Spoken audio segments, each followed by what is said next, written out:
순수한 재벌아들과 아들의 수상한 여자친구, 예비 시어머니의 세 가지 시험. 과연 여자친구는 재벌아들에게 어떤 목적이 있는 걸까? 감동 63의 이야기 시작합니다. 구독과 좋아요, 알림 설정은 저에게 감동을 줍니다. 63빌딩만큼 높은 감동을 선사하겠습니다. 늦가을의 쌀쌀한 바람이 강남의 고급 주택가를 스쳐 지나간다. 최 여사는 창밖으로 떨어지는 낙엽을 바라보며 깊은 한숨을 내쉰다. 요즘 들어 부쩍 걱정이 많아졌다. 막내 아들 준서의 사회 적응 문제가 가장 큰 고민이었다. 유명 재벌가의 막내 아들로 태어난 준서는 28배 나이에도 세상 물정을 전혀 모르는 사람이었다. 어릴 적부터 돈 걱정 한번 해본 적 없이 자란 탓이다. 하늘 같은 아버지는 3년 전 먼저 세상을 떠났고 형들은 각자 회사를 이끄느라 바빴다. 준서에게는 어머니 최 여사의 관심과 사랑이 전부였다. 최 여사는 찻잔을 들어 우아하게 홍차를 마신다. 이 저택에서 보내는 평화로운 오후, 그녀는 이런 일상이 영원하길 바랐다. 하지만 그날 모든 것이 흔들리기 시작했다. 어머니, 저 결혼하고 싶어요. 준서의 갑작스러운 선언에 최 여사의 손이 미세하게 떨린다. 찻잔이 찻받침 위에서 달그락거리는 소리를 냈다. 그녀는 무심한 듯 찻잔을 내려놓으며 준서를 바라본다. 머리부터 발끝까지 고급 브랜드로 치장한 아들의 모습이 눈에 들어온다. 하지만 그의 눈빛은 여전히 순수하고 맑았다. 그것이 최 여사를 더욱 불안하게 만들었다. 어떤 분이신데? 최 여사는 침착하게 물었다. 준서의 눈이 반짝였다. 마치 오래된 보물을 발견한 아이처럼 들뜬 목소리로 말했다. 고아원에서 일하는 선생님이라고 했다. 나이는 32. 이름은 한지수. 준서는 그녀의 이야기를 하며 연신 행복한 미소를 지었다. 최 여사의 눈썹이 미세하게 찌푸려졌다. 나이도 많고 집안도 없는 여자가 하필 재벌가의 막내 아들을 만났다는 것이 석연치 않았다. 더구나 고아원이라니. 돈이 필요한 곳이 아닌가. 고아원에서는 어떻게 만났니? 준서는 자원봉사를 갔다가 만났다고 했다. 형들이 회사 사회 공헌 활동으로 고아원에 정기적으로 후원을 하는데 준서가 직접 방문해서 아이들과 놀아주곤 했다는 것이다. 거기서 아이들을 돌보는 지수를 처음 보았다고 했다. 최 여사는 속으로 한숨을 쉰다. 순수한 아들을 노린 것이 분명했다. 돈 많은 재벌가 막내 아들이 자원봉사를 온다는 소식을 듣고 접근했을 것이다. 어쩌면 처음부터 계획된 만남이었을지도 모른다. 어머니가 한번 만나보고 싶구나. 최 여사는 담담하게 말했다. 준서의 얼굴이 환하게 밝아졌다. 아들의 그 순수한 미소를 보며 최 여사의 마음은 더욱 무거워졌다. 세상의 모든 것이 선하다고 믿는 아들이 걱정됐다. 돈 있는 집 아들을 노리는 여자들의 계산된 친절을 아들은 진심으로 믿어버릴 것이다. 최 여사는 창밖으로 시선을 돌렸다. 낙엽이 더욱 거세게 휘날리고 있었다. 마치 앞으로 다가올 폭풍을 예고하는 것 같았다. 그녀는 마음을 단단히 먹었다. 아들을 위해서라도 이 여자의 진심을 반드시 확인해 봐야 했다. 며칠 후, 최 여사는 강남의 한 고급 레스토랑에서 예비 며느리를 기다리고 있었다. 창가 자리에 앉아 와인을 홀짝이며 시계를 확인한다. 약속 시간 10분 전이었다. 그때 레스토랑 문이 열리고 한 여자가 들어섰다. 단정한 베이지색 원피스에 낮은 굽의 구두를 신은 모습이 눈에 띈다. 화려하지 않은 옷차림이었지만 단아한 분위기가 느껴졌다. 한지수였다. 최 여사는 지수의 걸음걸이를 유심히 살폈다. 등이 곧게 펴진 자세, 절제된 걸음걸이. 분명 평범한 가정에서 자랐다고 들었는데 의외로 교양이 배어 있었다. 하지만 그것이 오히려 의심스러웠다. 요즘 젊은 여자들은 돈 있는 남자를 만나기 위해 이런 것들을 전략적으로 배운다고 들었다. 안녕하세요, 어머님. 지수가 공손히 인사를 하며 자리에 앉았다. 목소리도 부드럽고 단정했다. 최 여사는 지수의 얼굴을 자세히 살폈다. 화장기 없는 얼굴이 맑아 보였다. 하지만 32이라는 나이가 믿기지 않을 정도로 젊어 보이는 것이 마음에 걸렸다. 요즘 성형수술이 발달했다고 하지 않는가? 준서가 많이 말했어요. 고아원에서 일하신다고. 최 여사가 먼저 입을 열었다. 지수는 미소를 지으며 고개를 끄덕였다. 그녀는 5년째 고아원에서 아이들을 돌보고 있다고 했다. 월급이 적어 힘들 때도 있지만 아이들의 웃는 얼굴을 보면 모든 것이 잊힌다고 했다. 그 말을 하는 지수의 눈빛이 반짝였다. 최 여사는 그 눈빛이 연기인지 진심인지 판단하기 어려웠다. 아이들을 이용해 동정심을 유발하려는 것일 수도 있었다. 식사가 시작되고 최 여사는 의도적으로 비싼 와인을 주문했다. 지수의 반응을 살피고 싶었다. 하지만 지수는 와인을 한 모금 마시고는 정중히 사양했다. 내일 중요한 고아원 행사가 있어 컨디션 조절을 해야 한다는 이유였다. 준서 씨를 처음 만났을 때는 그저 자원봉사자인 줄 알았어요. 지수가 조용히 말했다. 최 여사는 순간 날카로워진 시선으로 지수를 바라봤다. 준서의 신분을 몰랐다는 말이 믿기지 않았다. 요즘 세상에 그 정도 재벌가 막내 아들을 모를 리가 없었다. 하지만 지수의 이야기는 계속됐다. 준서가 매주 토요일마다 아이들과 놀아주러 왔다고 했다. 점심시간이 되면 근처 분식집에서 떡볶이를 사들고 왔고 아이들과 축구를 하다가 넘어져 무릎을 다친 적도 있었다고 했다. 최 여사는 속으로 놀랐다. 그런 소소한 일상을 아들에게서 직접 듣지 못했기 때문이다. 하지만 이내 의심이 고개를 들었다. 어쩌면 준서를 미리 조사해서 알아낸 정보일 수도 있었다. 식사를 마치고 지수가 자리를 떠난 후 최 여사는 오랫동안 생각에 잠겼다. 겉으로 보기엔 흠잡을 데 없는 며느리감이었다. 하지만 그것이 오히려 더 불안했다.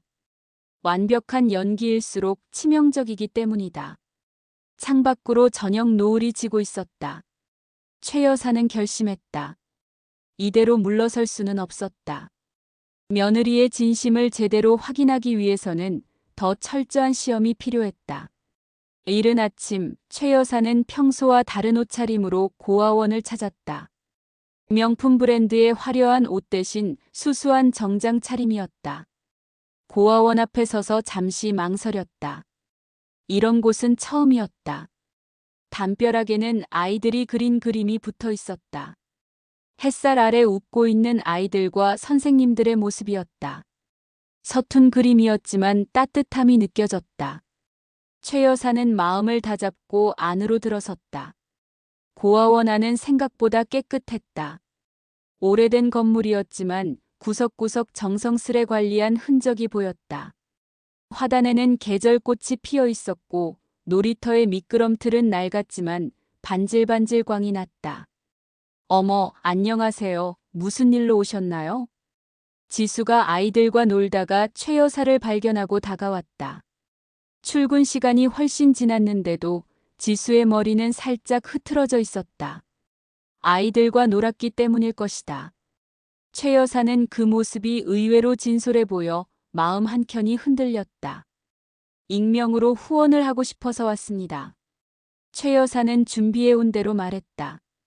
매달 500만 원씩 후원하고 싶다고 했다. 지수의 표정이 순간 밝아졌다가 이내 진지해졌다. 그녀는 정중하게 고개를 저었다.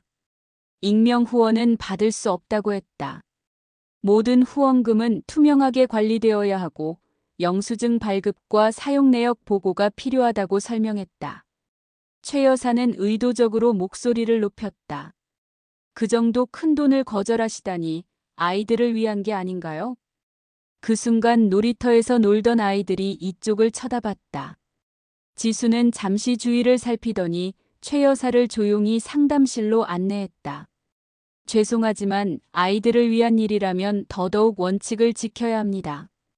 지수의 목소리는 부드러웠지만 단호했다. 그녀는 이어서 설명했다. 과거에 익명의 후원자가 불법 자금을 세탁하려 한 적이 있었다고 했다. 그때 이후로 모든 후원금의 출처를 명확히 하는 것이 규정이 되었다는 것이다. 최 여사는 속으로 놀랐다. 이런 대답은 예상하지 못했다. 거절할 줄은 알았지만 이유가 이렇게 확고할 줄은 몰랐다. 정식으로 후원을 원하신다면 절차를 안내해드리겠습니다. 지수가 서류철을 꺼내며 말했다. 후원자 등록부터 사용 내역 보고 일정까지 모든 것이 체계적으로 정리되어 있었다. 창밖에서 아이들의 웃음소리가 들려왔다. 지수의 시선이 자연스레 그쪽으로 향했다. 그 눈빛에서 최 여사는 진심을 읽을 수 있었다. 돌아오는 차 안에서 최 여사는 깊은 생각에 잠겼다. 500만 원이라는 큰 돈도 거절할 만큼 원칙을 지키는 모습이 인상적이었다. 하지만 이것만으로는 부족했다. 돈 앞에서 무너지지 않는다고 해서 진정 아들을 사랑한다고 할 수는 없었다. 더 철저한 시험이 필요했다. 최 여사는 다음 시험을 준비하며 굳은 표정을 지었다. 이번에는 아들을 통해 시험해보기로 했다. 저녁 식사 시간, 호화로운 저택의 다이닝룸에는 무거운 침묵이 감돌았다. 최 여사는 평소와 달리 식사는 거의 하지 않은 채 와인잔만 기울이고 있었다. 건너편에 앉은 준서는 어머니의 표정이 심상치 않음을 직감했다. 준서야. 최 여사가 입을 열었다. 지수 선생님이 요즘 많이 힘들어하시지 않니? 준서의 얼굴이 순간 굳었다. 지수가 고아원 운영비 부족으로 고민하고 있다는 것을 알고 있었다. 겨울이 다가오는데 난방비를 어떻게 해결해야 할지 걱정이라고 했다. 최 여사는 평소보다 와인을 한 잔 더 마시고는 천천히 말을 이었다. 지수에게 카드를 하나 만들어주는 게 어떻겠냐고 했다. 한도 없는 블랙카드였다. 준서의 눈이 반짝 빛났다. 그는 순수한 미소를 지으며 자리에서 벌떡 일어났다. 어머니, 정말 감사합니다. 제가 지금 당장 지수 선생님께 가서. 잠깐. 최 여사가 준서를 불러 세웠다. 내 마음이라고 해야 해. 어머니 얘기는 하지 말고. 준서는 고개를 끄덕였다. 그에게는 이런 거짓말쯤은 지수를 위한 착한 거짓말처럼 느껴졌다. 그는 서둘러 차키를 들고 밖으로 나갔다. 최 여사는 창밖으로 사라지는 아들의 차를 바라보았다. 이번 시험은 조금 잔인할지도 모른다는 생각이 들었다. 하지만 어쩔 수 없었다. 돈 앞에서 흔들리지 않는 사람이 얼마나 될까? 특히 한도 없는 카드라면. 2시간 후 준서가 돌아왔다. 예상과 달리 그의 표정은 밝았다. 어머니, 지수 선생님이 거절하셨어요. 준서가 웃으며 말했다. 자기 월급으로 살 거라고 하시네요. 최 여사는 놀란 기색을 감추지 못했다. 준서는 이어서 설명했다. 지수가 카드를 받았다가는 자신의 소신이 흔들릴 것 같다고 했단다. 아이들에게 돈이 전부가 아니라는 걸 가르치고 있는데 정작 자신이 그렇게 살 수는 없다고 했다. 오히려 제가 미안해졌어요. 준서가 쑥스러운 듯 머리를 극적였다. 지수 선생님 말씀이 서로를 진심으로 사랑한다면 이런 거 필요 없다고. 최 여사는 와인잔을 들어 깊게 마셨다. 예상과는 전혀 다른 결과였다. 지수의 대답은 너무나 완벽했다. 오히려 그 완벽함이 더 의심스러웠다. 창밖에는 어느새 달이 떠 있었다. 최 여사는 달빛에 반사된 와인잔을 바라보며 생각에 잠겼다. 이제 마지막 시험만이 남았다. 가장 혹독한, 그러나 가장 확실한 시험을. 준서야. 최 여사가 조용히 입을 열었다. 내일은 어머니가 직접 지수 선생님을 만나볼까 해. 이른 아침, 고아원의 조용한 사무실. 최 여사는 마주 앉은 지수를 날카롭게 응시했다. 평소의 우아한 미소 대신 비장한 표정이었다. 이것이 마지막 시험이었다. 더 이상의 연기는 필요 없었다. 우리 준서가 내게 카드를 주려고 했다면서. 최 여사의 목소리는 차가웠다. 지수는 조용히 고개를 끄덕였다. 그녀의 얼굴에는 어떤 동요도 보이지 않았다. 최 여사는 곧바로 본론으로 들어갔다. 사실 이건 내가 시킨 거였어. 널 시험해보고 싶었거든. 지수의 눈이 살짝 커졌지만 이내 평온을 되찾았다. 최 여사는 서랍에서 봉투 하나를 꺼내 테이블 위에 올려놓았다. 안에는 현금 5천만 원이 들어있었다. 이건 내가 우리 준서를 포기하는 대가야. 받고 조용히 사라져주면 좋겠어. 사무실 안의 공기가 순간 얼어붙었다. 창밖에서 들리던 아이들의 웃음소리마저 멀게 느껴졌다. 지수는 잠시 봉투를 바라보다가 고개를 들었다. 그녀의 눈에는 슬픔이 가득했다. 죄송하지만 거절하겠습니다. 지수의 목소리는 떨리지 않았다. 최 여사는 의자에 더 깊숙이 기대며 날카로운 미소를 지었다. 더 올려줄 수도 있어. 얼마면 될까? 지수는 천천히 자리에서 일어났다. 그녀의 눈에서 눈물이 흘러내렸지만 목소리는 단단했다. 어머님, 제가 준서 씨를 처음 만났을 때 그는 아이들과 함께 바닥에 앉아 종이접기를 하고 있었어요. 양복이 구겨지고 머리가 헝클어져도 전혀 신경 쓰지 않았죠. 그저 아이들과 함께 웃고 있었어요. 지수는 잠시 숨을 고르더니 계속 말을 이었다. 그때 저는 깨달았어요.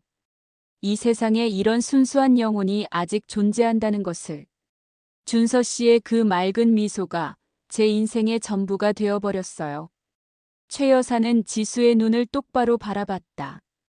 거기에는 거짓이 없었다.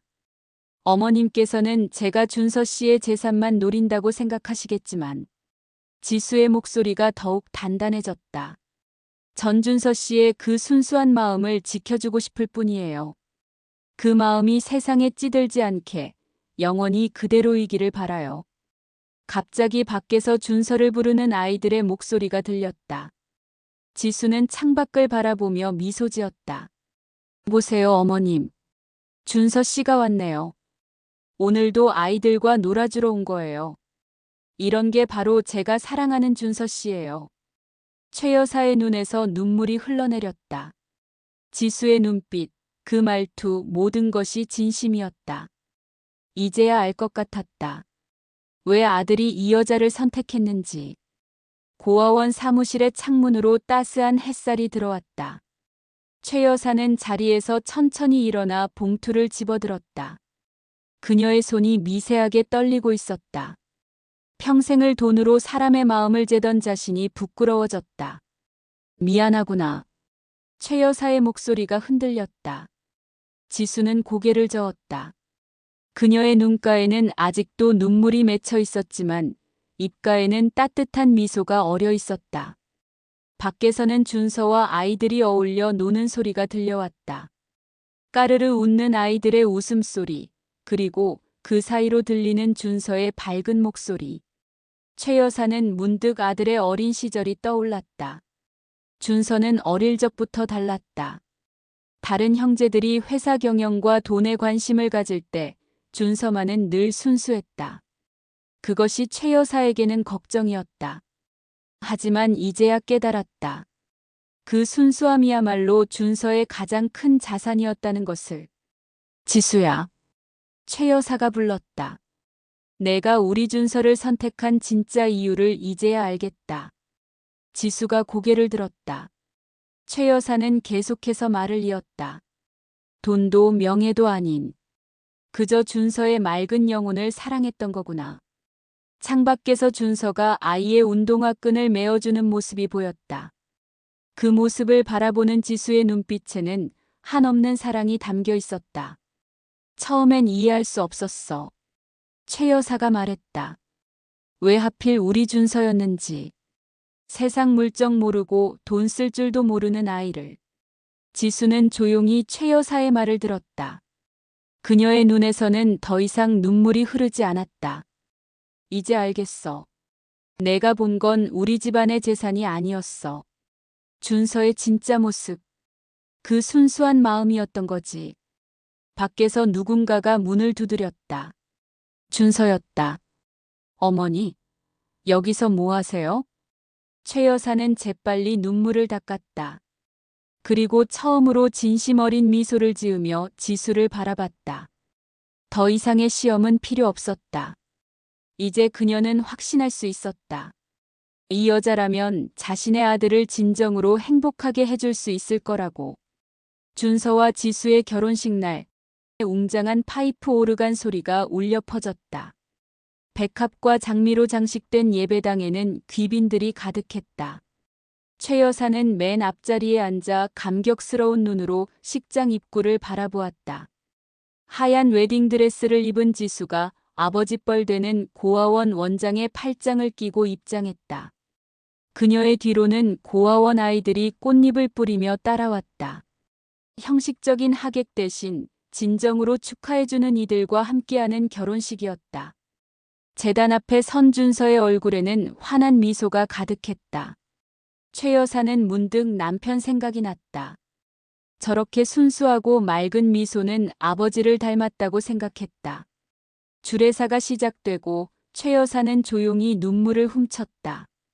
처음 지수를 의심했던 날들이 주마등처럼 스쳐 지나갔다. 그 모든 시험과 의심이 부끄러워졌다. 신랑 신부 서로를 바라봐 주시기 바랍니다. 준서와 지수가 마주 보았다. 두 사람의 눈빛에는 진심 어린 사랑이 가득했다. 최 여사는 그제야 진정한 행복이 무엇인지 깨달았다. 돈도 명예도 아닌 서로를 향한 순수한 마음이 진정한 행복이었다. 이제 두 사람의 결혼을 축복합니다. 박수 소리가 울려 퍼졌다. 고아원 아이들이 환호성을 지르며 뛰어왔다. 지수는 아이들을 끌어안았고 준서도 함께 웃으며 그들을 안았다. 그 모습을 보며 하객들의 눈시울이 붉어졌다. 최 여사는 문득 자신이 얼마나 행복한 사람인지 깨달았다. 아들은 세상에서 가장 순수한 영혼을 가진 사람이었고 이제 그런 아들을 진심으로 사랑해주는 며느리를 얻었다.